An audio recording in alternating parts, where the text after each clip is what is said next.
Okay, guys, we started with an IMDb fight again, but this time we ended up with a... It's kind of disgusting. Let's recap episode 5 of The Real Housewives of Orange County.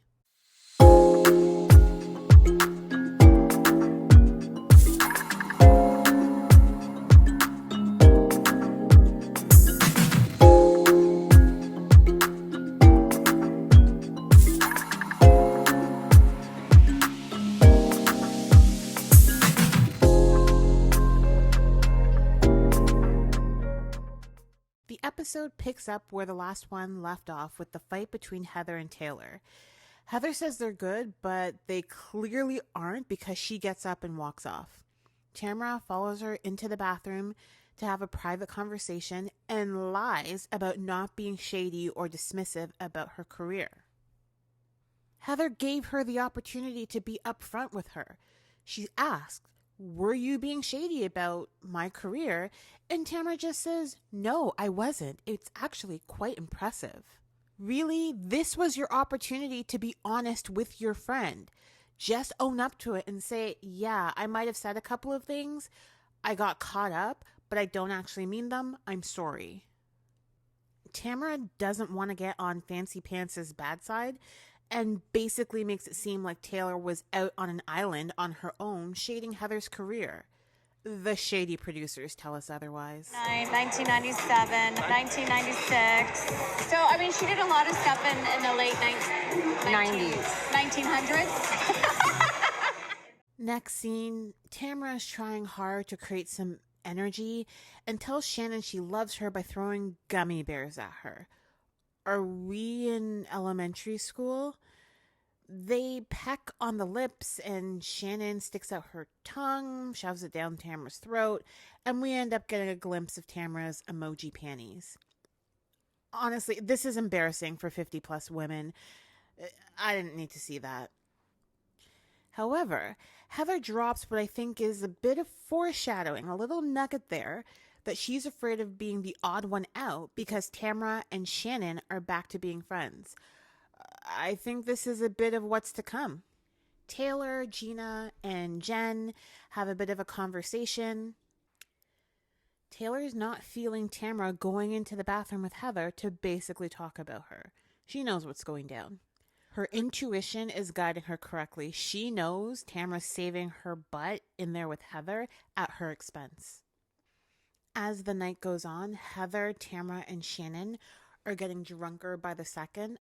Actually, they're all pretty wasted. Taylor was definitely slurring her words. But Heather, Tamra, and Shannon start talking about Jenn and Ryan. They spill to Shannon that he is the town whore and has cheated on Jenn and all of this mess. I honestly don't get what Tamra's deal is. It makes me wonder, does Tamra really consider Jenn to be a friend, or is she her frenemy? The way she talks about Jenn and Ryan's relationship and so publicly disapproves of it doesn't scream friend to me. If you're my friend, you tell me your concerns one-on-one privately. You don't go bad-mouthing me and my man behind my back to anyone who will listen, especially to a group of women who I've been newly introduced to. They don't know Jenn like Tamra knows Jenn, so they're going to take Tamra's word for it because they've known Tamra longer. The next day, they're all hungover, and Shannon cooks them breakfast. Gina calls Emily, and although we know she won't really be in this episode because she's not on the trip, Emily is able to be the voice of reason after hearing the events from the night before. She basically says it takes two to tango, and Tamra and Taylor obviously weren't pulling up Heather's IMDb to say glowing things about her. They did it to be mean girls, and now they're both trying to backpedal. Tamra is just a bit better at dodging the bullets and left Taylor out there to take all the shots.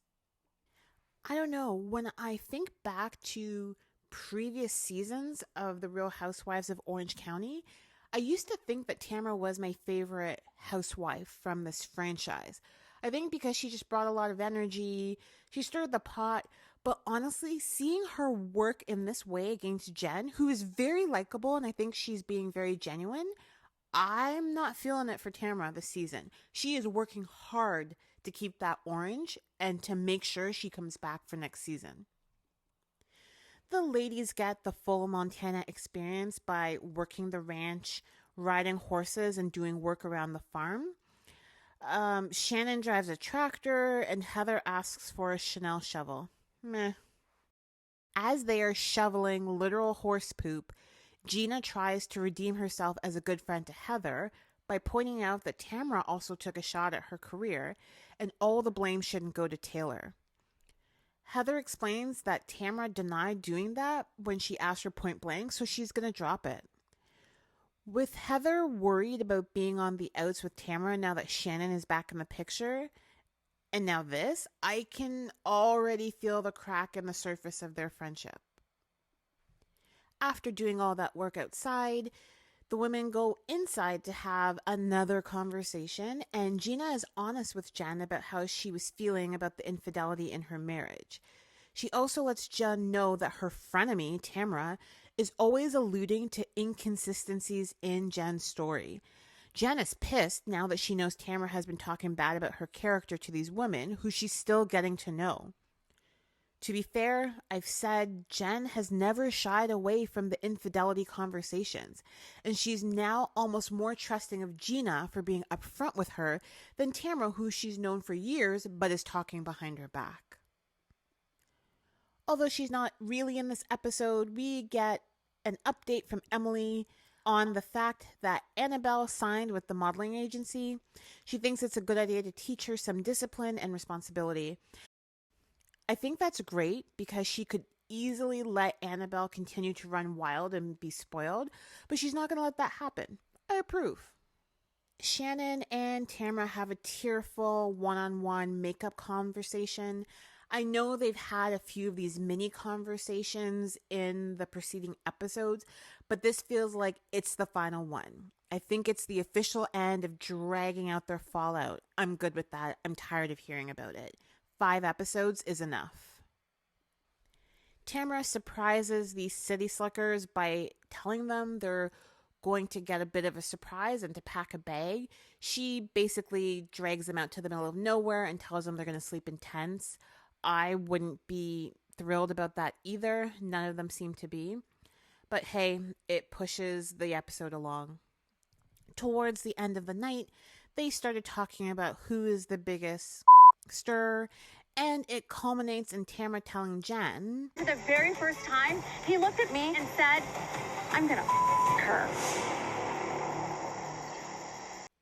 did I miss something? I thought Tamra said this already when Jen was present.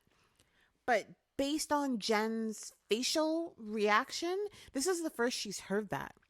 Tamra is clearly trying to stir up drama and says she didn't tell Jen because it's gross. And Eddie doesn't even know. But wait a second. You still chose to stay friends with Ryan. If it was such a big deal and it made you so uncomfortable or whatever, why did you hold on to the secret? Why would you suffer through being friends with someone who's so gross? And why is that Jen's fault? She doesn't control what her boyfriend says, especially before they were even dating and before Ryan even knew either of them personally. This really is Tamra's pivot to having a new enemy now that she's officially made up with Shannon. Jen is her new target. What I love is in the middle of all these emotions flying and this heated conversation, Shannon brings the comic relief by struggling to get her huge belt buckle undone. And the funny thing is, it's so unintentionally hilarious, and Taylor just, not thinking anything of it, cutting it open for her so that Shannon can go to the bathroom. It really broke up the tension, at least for the viewers, after this whole Ryan, Jen, Tamra conversation. Overall, it was a pretty entertaining episode. I would give it about a 7.5 out of 10. It's moving the story forward. We're seeing where Tamra's gonna lay her dagger next, pulling it out of Shannon's back and just kind of pointing it at Jen. We'll see how that plays out. We get a little bit of an outburst from Gina, who is super triggered again by Jen's infidelity conversation. I don't know why this bothers her so personally.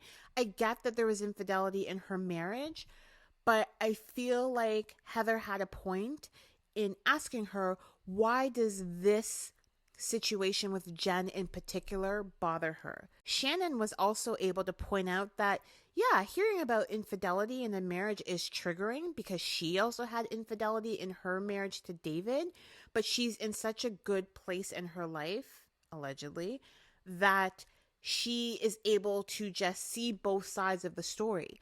Whereas Gina is moved to tears.